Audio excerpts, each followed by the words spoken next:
Dans la ville de Courthézon, un événement macabre secoua la communauté.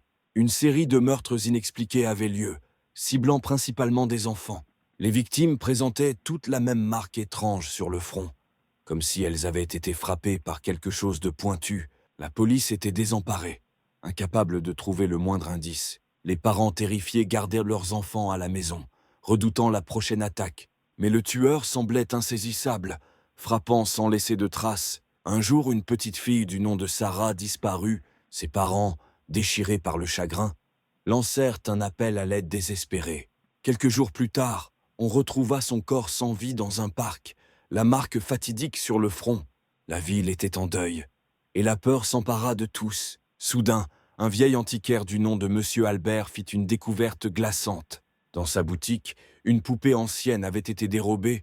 Pris de panique, il se souvint d'une vieille légende locale, parlant d'une poupée maudite qui prenait vie pour se venger des enfants qu'il avait dit maltraités. Horrifié, Monsieur Albert comprit que la poupée était responsable des meurtres. Il courut prévenir la police, mais il était trop tard. La poupée avait déjà frappé à nouveau, tuant 2 jeunes frères. Les habitants, terrifiés, se barricadèrent chez eux, priant pour que le cauchemar s'arrête. Finalement, un groupe de courageux citoyens se rassembla pour traquer la poupée maudite.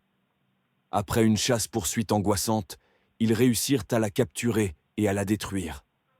Les meurtres cessèrent, mais l'ombre de la poupée continua de hanter les rêves des enfants de Courthézon pendant des années.